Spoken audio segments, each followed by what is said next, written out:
তো আজকাল দারুণ নাচন করছিস রে জয়া। আমি তোমার কাছে নাচ গান শিখিনি অসীমা, তুই তো টিভি দেখে রেডিও শুনে একটু চেষ্টা করেছি। তাতেই তো অনেক সিনেমা সিরিয়াল আর স্কাই পরে বল গাইয়ে ছেড়ে দিবি। ছাড়ো তো সব কথা। তোমার দাদা বৌদির সাথে দেখা করতে এসেছিলাম, ওরা কেউ ঘরে নেই দেখে নাচ গান করে একটু সময় কাটাচ্ছিলাম। আরে নিজের ট্যালেন্ট এইভাবে নষ্ট করিস না জয়া। সিনেমা কিংবা বলিয়ে নে, পর দেখবি অনেক টাকা রোজগার হতে পারবি। তুমি তো আমাকে একদিন টালিগঞ্জের স্টুডিওতে নিয়ে যাবে বলেছিলে, কিন্তু কই কিছুই তো করলে না। আরে ধুর, আমার মাথায় হাজার টাকা, তুই তো আমার পাশের বাড়িতে থাকিস, একটু মনে করিয়ে দিবি তো। ঠিক আছে, এখন বলছি, কবে নিয়ে যাবে বলো না। কিন্তু তার আগে তোর কয়েকটা ছবি ওদের কাছে পাঠাতে হবে। ছবি?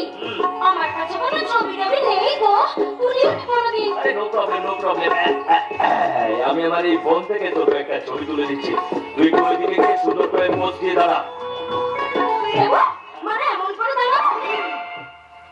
ধর পাগলি, এটা কি আমার কাছে ছবি নাকি? হ্যাঁ, একটু ভালো করে পোজ দে, মানে সেক্স অ্যাপিল চাই। কি বলছো বলো তো, আমি তো কিছুই বুঝতে পারছি না। বুঝতে পারছি না? না। এদিকে আয়, শোন। মনে কর আমি হিরো, তুই হচ্ছে হিরোইন। হিরো তোকে পিছন থেকে এইভাবে ছড়িয়ে ধরে এত জোরে ধরছো কেন? আমার লাগছে, ছাড়ো। একটু টাকা দিকে টাকা, একটু প্রেমের ভাব চাই, একটু প্রেম চাই, একটু রোম্যান্স চাই। আয় আয় আমার কি হয়েছে? তুই জয়টা অমন করে ধরে রেখেছিলি কেন? ওই জয় একটু সিনেমাতে অভিনয় করতে চাইছিল, তাই ওকে একটু নায়িকার অভিনয় শেখাচ্ছিলাম। আর তুমি মিথ্যে কথা বলবে না। তুমি জানো না তুমি আমার সাথে অসভ্যতা করেছিলে।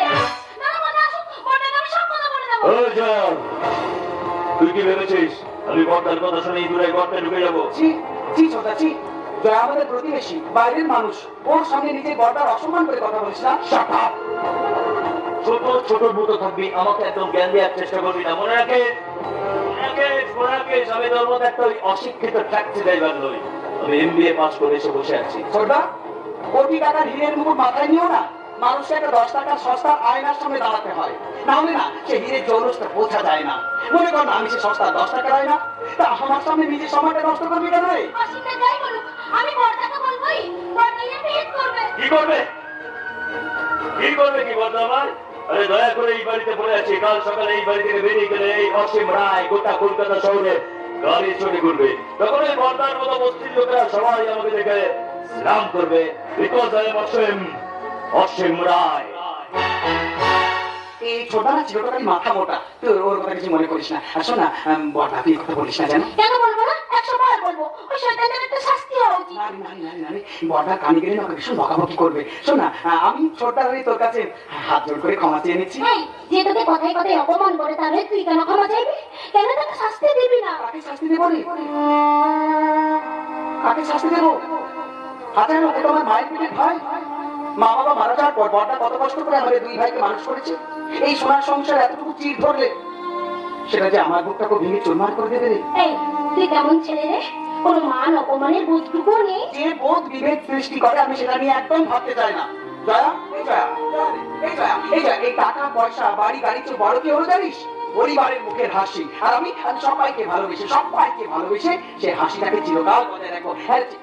আমার বেলায় তোর সেই ভালোবাসাটা কোথায় থাকে বলতো? কেন তুই তোর মা আমার বড়দা বৌদি সবাইকে তুমি সমানভাবে ভালোবাসি। এই বাবা, সব ভালোবাসা কি একরকম হয় নাকি? দেখ, তোর গাড়ি যেমন ডিজেলে চলে, কেউ চলে পেট্রোলে, কেউ চলে ব্যাটারিতে। তা তুই কোথায় তেল ঢালবি, কোথায় প্লাগ ফিট করবি, সেই তফাৎটাই যদি না বুঝিস, তাহলে দেখবি একদিন তোর জীবন গাড়ির ফিউজে উড়ে গেছে। আরে বাড়া, তোদের সবার জীবনের গাড়িটা এত উন্নতির পথে এগিয়ে যায়, সেই জন্য তো আমি তোর দাদাকে নিয়ে মন্দিরে পুজো দিয়ে এলাম। আমাদের নামে পুজো দিয়েছো না বৌদি? আরে তোর মা আমাকে বারবার বলেছিল আমি যেন ঠাকুরের কাছে তোর বিয়ের জন্য একটা পুজো দিই। মায়ের না দিন রাত শুধু এক কথা। কিন্তু আমি চলে গেলে ওই একা মানুষটাকে কে দেখবে বলো তো বৌদি? কি বলছিস বলতো? তবু প্রসাদ দাদা, এটা আমার কাছে মায়ের ইচ্ছাটা পূর্ণ না হলেও ভগবান যেন আমার মনের সাধটা পূরণ করেন বৌদি। বাবা, তাই নাকি? আচ্ছা, কি তুমি আর গাড়ি নিয়ে বেরোলে কেন ঠাকুরপো? বৌদি ওই ছুটি দিলে না সকালের দিকে একটু কম প্যাসেঞ্জার পাওয়া যায় তো, তাই ভাবছিলাম দুপুরের পর মানে স্নান খাওয়া দাওয়া করে বেরোবো আর কি। আরে না না বাচ্চা, আর ছুটি দিলে ট্যাক্সি নিয়ে বেরোতে হবে না। আরে ডুব মেরে দে। আজ আমরা 3 ভাই আর তোদের বৌদি 4 জনে মিলে সারাদিন ঘরে বসে শুধু লুডো খেলবো, লুডো। বড়া এই ছুটি দিলে না বিকেলের দিকে একটু বেশি প্যাসেঞ্জার পাওয়া যায়, তাতে রোজগারটাও বেশি হয়। তাই তুমি আমাকে আটকে রেখো না। সারা জীবন তো এইভাবেই সংসারের জন্য খেটে মরলি ভাই। আমি তো আজ খাচ্ছি দাদা, কিন্তু মা বাবা মারা যাওয়ার পর তুমি এতগুলো বছর ধরে এত কষ্ট করে আমাদের দুই ভাইকে মানুষ করেছো, লেখাপড়া শিখিয়েছো।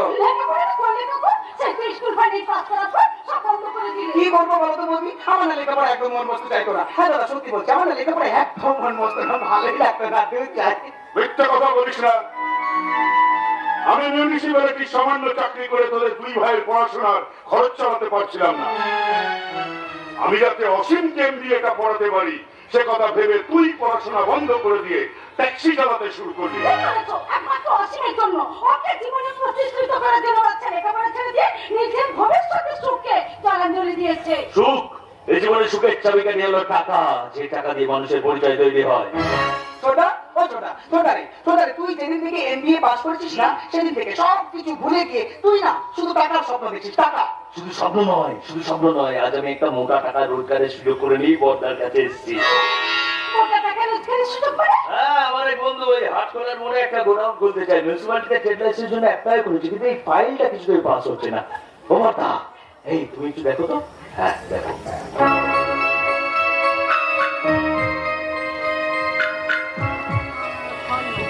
ও হ্যাঁ, এই ফাইলটা তো আমি আটকে রেখেছি। হ্যাঁ, হ্যাঁ, কারণ বসত বাড়ি এলাকায় এরকম একটা কেমিক্যালের গোডাউন করা যাবে না। আরে তুমি সই করলে সবকিছু করে দেবে বর্দা। এই বিনিময়ে ওরা তোমাকে 50,000 টাকা দেবে। হ্যাঁ, 60,000 টাকা দেবে? হ্যাঁ, ওরা টাকা নিয়ে বাইরে অপেক্ষা করছে, তুমি সই করে দিলেই টাকা নিয়ে চলে আসবে। তুই ফাইলটা ওদের ফেরত দিয়ে আয়, আমি সই করবো না। হোয়াট? ফেরত দিল মানে? হ্যাঁ, ফেরত দিবি, ফেরত দিবি। ছি ছোটা, ছি, তুই আজ বর্দাকে এইভাবে ঘুষ খাওয়াতে এসছিস? নিজের বর্দাকে এইভাবে অপমান করতে তোরা তোর খুব ভাবলো না? কিসের অপমান? একটা সই করলে যদি 50,000 টাকা বাজায়, তাতে আবার মান অপমানে কি আছে? সরকারি অফিসে এরকম সবাই করে। সবার সঙ্গে বর্দাকে এক করে দেখিস না রে। বর্দা কোনোদিন নিজের মান মর্যাদাকে বিক্রি করেনি, কারোর কাছে মাথা হয়নি। এই শোন, এই যে ওইসব বড় বড় কথার কোনো দাম নেই। একমাত্র টাকা রোজগার করতে পারলে মানুষের মান মর্যাদা তৈরি হয়। এই পাইতে সই করলে ওরা শুধু আমাদের টাকাই দেবে না, আমাকে একটা চাকরি দেবে। যে চাকরিটা করতে পারলে আমার ভবিষ্যৎ আলোয় ভরে উঠবে। তোর ভবিষ্যৎ জীবন উজ্জ্বল করার জন্য আমি সারা জীবন অনেক পরিশ্রম করেছি, কিন্তু আমার বিবেক আর সততার অহংকারকে কিছুতেই বাজারে বিক্রি করতে পারবো না। আছে, আমি দলের জন্য আমার শরীরে লাল রক্ত ঢালিতে পারবো, কিন্তু এই ফাইলে কালো কালি দিয়ে কোন ষড়যন্ত্রে সই করতে পারবো না। হ্যাঁ, জানি, তোমার এই সত্তার অহংকারই তো আমাদের জীবনটাকে বিষাক্ত করেছে। বিষাক্ত বিষয়টা বলতে চাই, কি বলতে চাইছিস তুই? নিজেরা খেয়ে তোমাদের খাইয়েছে, তোমাকে একটা করিয়েছে। আরে শব্দ তাই করে, তার থেকে বেশি কিছু অবদান করেনি। বেশি কিছু না বলেও এই দাদা বৌদি শিক্ষা স্নেহ ভালোবাসার কোনো দাম নেই তোর কাছে? আরে স্নেহ ভালোবাসায় পেট ভরে না, পেট ভরা দেখলে টাকা চাই, টাকা। এই বলতো, সারা জীবন আমাদের একটা ভালো পোশাক কিনে দেয়নি। কলেজের ছেলে যখন বাইকে করে কলেজে আসতো, তখন আমি হাওয়াই চপ্পল পরে ওই বাসে লাইনে দাঁড়িয়েছি। আরে বৌদি, বছরে দুটো শাড়ি ছাড়া কি পেয়েছে বর্দার কাছ থেকে? পেরেছি ভাই, পেরেছি। কত করে বলার মতো সামনে পড়ে চল, ঘরে সূর্যের মতো লাল টকটকে এই সততার সিঁদুর। ওই নিয়ে তুমি গর্ব করতে পারো বৌদি, কিন্তু আমি ভিখারির জীবন আর চাই না। আমি অনেক টাকা কামাতে চাই, যে টাকার জন্য প্রত্যেকটা সম্পর্কের খাতায় কাগজ দিতে আমি পারবো। বর্তা যদি এই ফাইলে সই না করে, এই মুহূর্তে আমি বাড়ি ছেড়ে চলে যাবো। কি পাগলের মতো কথা বলছিস? তোর কি মাথা খারাপ হয়ে গেছে? এই বর্দা না থাকলে আমাদের দুই ভাইয়ের কোনো অস্তিত্বই থাকতো না। কোটি কোটি টাকা দিও এই সম্পর্কে দিনা তুই শোধ করতে পারবি না। Shut up! আমাকে একদম জ্ঞান দিবি না। মনে রাখিস, আমি তোর মতো একটা অশিক্ষিত ট্যাক্সি ড্রাইভার নই। আমি MBA পাস করা একটা শিক্ষিত মানুষ। আরে চলে যাচ্ছে বলছিস কেন? ও তো অনেকদিন আগেই বাড়ি ছেড়ে চলে গেছে, ওই বেইমানির বাজারে নিজেকে বিক্রি করে। এতদিন ধরে শুধু সম্পর্কটা শেষ করার একটা ছুতো খুঁজছিল রে, ছুতো। যা ভাই যা, চলে যা, তুই বাড়ি ছেড়ে চলে যা। শুনে যাওয়ার সময় একটা কথা শুনে যাও, শুনবো? আজ টাকাগুলো দেখো, তুমি রাত্রি বেলা চলে যেতে চাইছো। একটা কোটি টাকা ছিল, এমন একটা ঘর তুমি কোনোদিন পাবে না। যদি চোখের জন্য ভাবতে ভাবতে তোমার দুঃখের কথা মানুষকে শোনাতে চাইবে, সেই কথা শোনার জন্য কেউ তোমার পাশে থাকবে না। কথা শুনবো, কেউ তোমার পাশে থাকবে না। যাও। ওইসব অভিশাপ আমার চলার পথে কাটা হতে পারে না বৌদি, কারণ আমি উচ্চ শিক্ষার আলোতে পথ চলি। তাই প্রত্যেকটা সম্পর্কে কাটা উঠতে ফেলে এই মুহূর্তে আমি বাড়ি ছেড়ে চললাম। Good bye.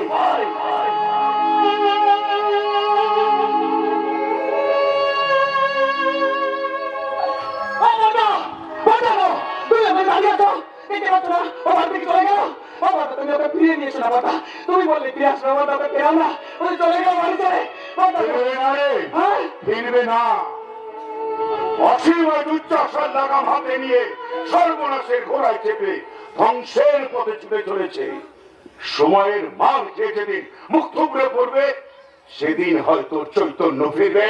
তাহলে তাহলে এই সমাজে দাদা ভাই বৌদি এইসব সম্পর্কে কোনো দাম থাকবে না, থাকবে শুধু পয়সা দিয়ে কেনা বাজার থেকে কতগুলো দাম দেওয়া পুতুল, যে পুতুল হাসবে না, কাঁদবে না, ভালোবাসবে না, কথা বলবে না। লোহার ইঞ্জিনের আওয়াজটাই হবে আমাদের জীবনের গান। উন্নয়ন আর অত্যাচার হাতুড়ি দিয়ে এমনি করে একদিন সব সম্পর্ককে ভেঙে চুরমার করে দেবে। আমি কি নিয়ে থাকবো দাদা? বৌদি গো, আচ্ছা আমি কি নিয়ে থাকবো বলতো? আমি সবাইকে নিয়ে একসঙ্গে থাকতে চাই গো, আমরা সবাই একসঙ্গে থাকবো বর্দা। আমার ভীষণ কষ্ট হচ্ছে বর্দা, আমার ভীষণ কষ্ট হচ্ছে। আচ্ছা খেলা ঘর কেন আজ ভেঙে গেল, পর হলো কেন প্রিয়জন।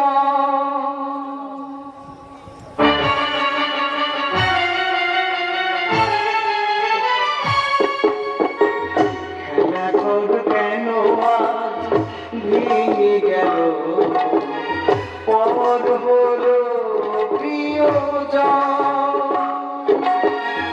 খেলা ঘর কেন আজ ভেঙে গেল, পর হলো প্রিয়জন। ভালোবাসা প্রতি পাতায় শেষ হয়ে গেল আজ জীবনের ধান। খেলা ঘর কেন আজ ভেঙে গেল, পর হলো প্রিয়জন।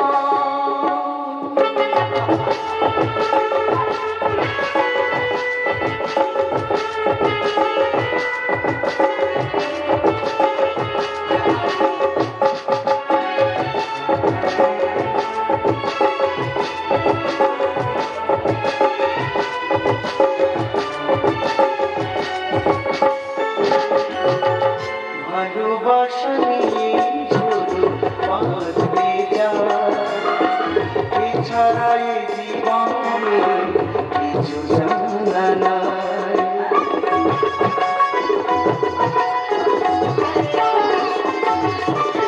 ভালোবাসা নিয়ে শুধু বাঁচবে যায়, এছাড়াই জীবনে কিছু জানা নাই।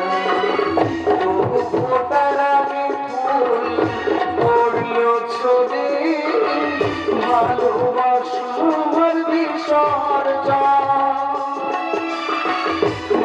ভালোবাসার বিসর্জন, ভালোবাসা।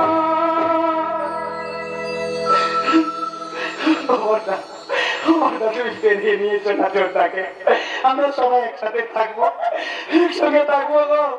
ও চোরটা ফিরে আয় রে, ওই দাস রে বাড়িতে, ও চোরটা আয় রে, চোরটা রে।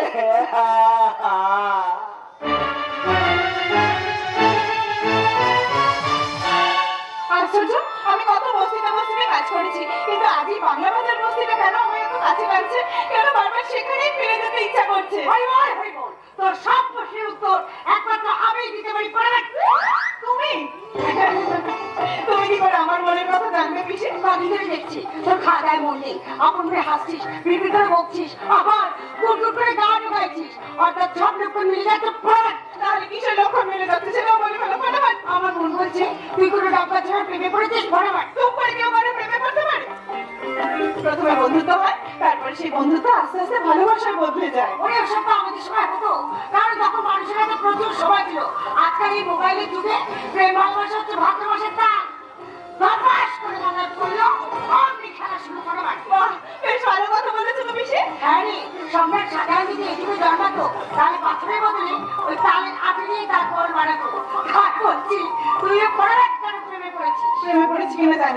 তবে সেদিন বস্তির একটা ছেলের কথাবার্তা, গান, ব্যবহার আমার খুব ভালো লেগেছে। সবসময় শুধু ওর কথাই মনে পড়ছে। আচ্ছা আচ্ছা পিসি, তুমি কখনো প্রেমে পড়েছিলে? বাবা, কেন পড়বো না? বলিবি কেন পড়বো না? আমার তো তোদের মতো বয়সা ছিল রে। যখন আমি স্কুলে যেতাম তখন কত ছোকরা ছোকরারা আমার পিছনে তারপরে একটা ছোকরা একটা কাগজে কিছু লিখে জানলা দিয়ে ছুড়ে দিল ফটাফট। তার মানে প্রেমপত্র তাদেরকে লেখা মনে আছে? হ্যাঁ, জীবনের একমাত্র প্রেমপত্র। সে কথা কি বুঝতে পারি? লিখেছিল, তুমি যদি পাশ হও আমি হবো সেমাই, আমি ভালোবাসলে আমি তোমার বাবা জামাই। তুমি তার জবাব দিয়েছিলে? ওরে, জবাব দিবার আগেই সে তো তোদের বিষমশা হয়ে গিয়েছিল। এই শোন শোন, এবার বল দেখি সেই ছেলেটাকে নিয়ে তুই কি ভাবছিস? তোর মনের মধ্যে কি চলছে? পড়াক চিন চিন চিন চিন চিন চিন চিন চিন চিন চিন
একদম না বলতো না, মামা কখনো ওই বস্তির ছেলের সঙ্গে মেলামেশা মেনে নেবে না।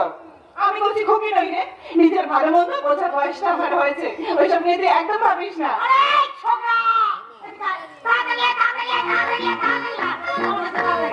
আমি তো বসে ছেলেটা থেকে ছেলে দিতে চাইছি, অতি ঝগড়া দিচ্ছিস কেন? কেন বাধা দেবো না? এই নিয়ে বাড়িতে যদি কোনো অশান্তি হয়,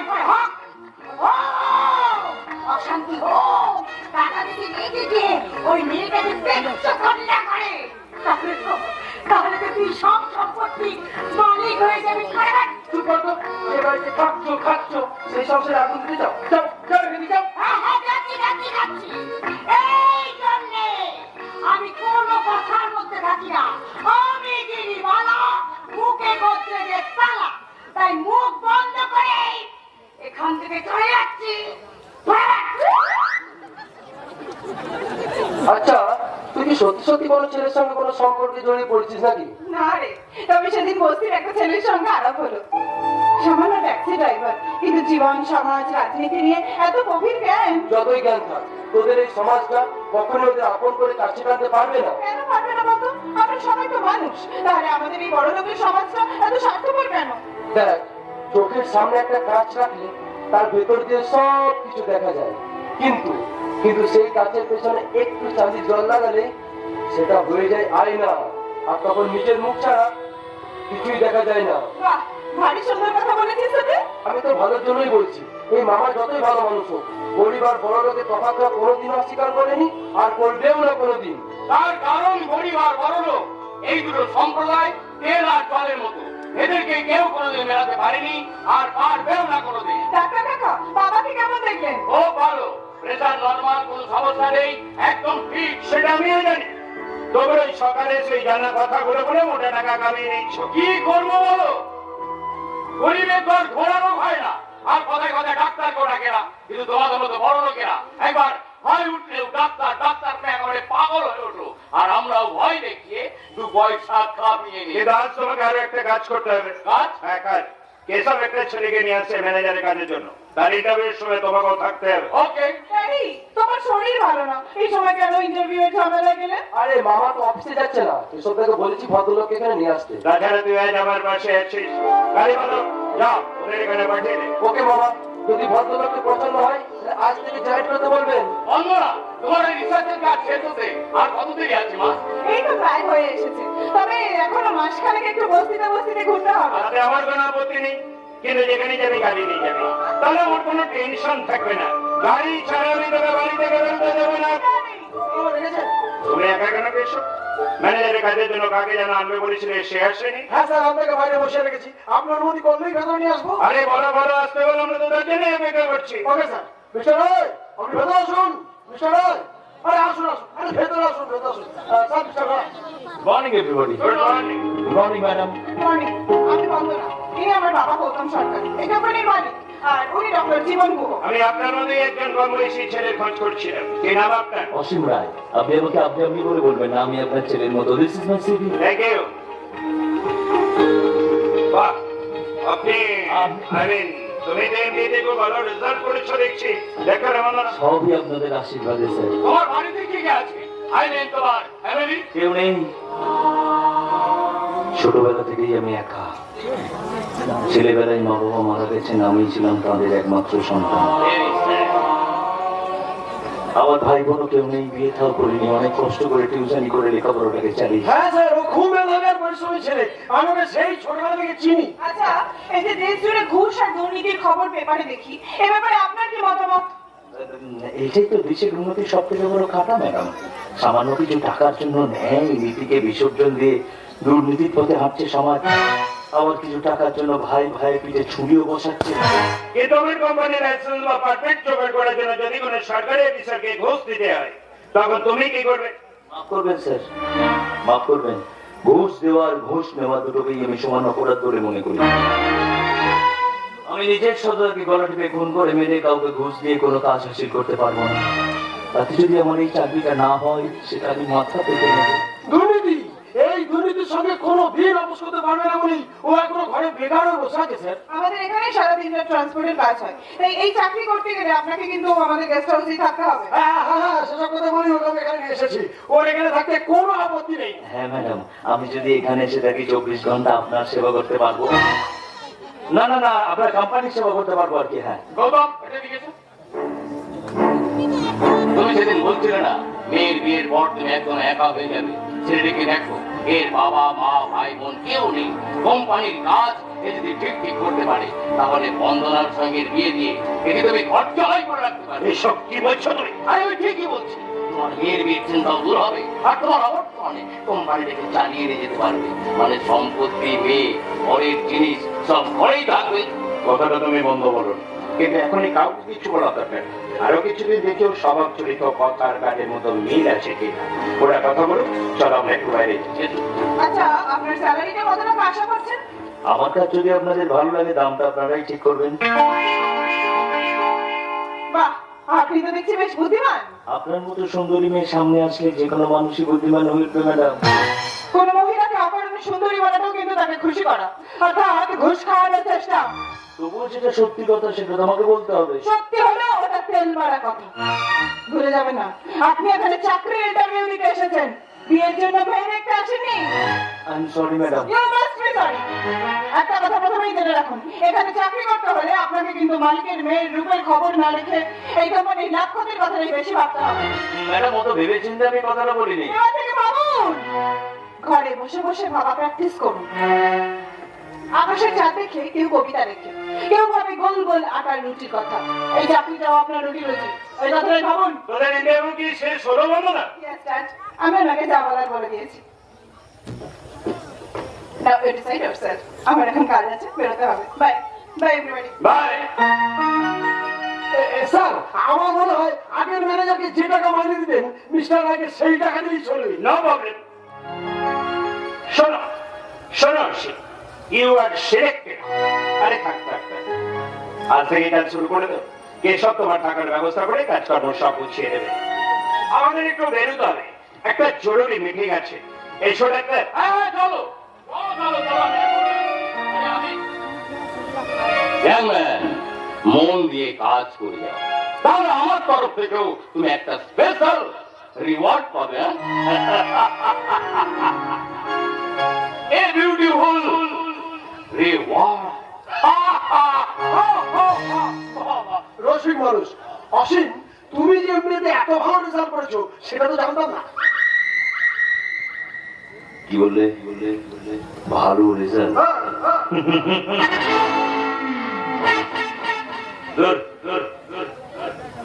আমি তো এমনিতে পাসই করতে পারি, কিন্তু সার্টিফিকেট মার্কশিট সব খুঁজে দেখলেন। ওগুলো সব জাল।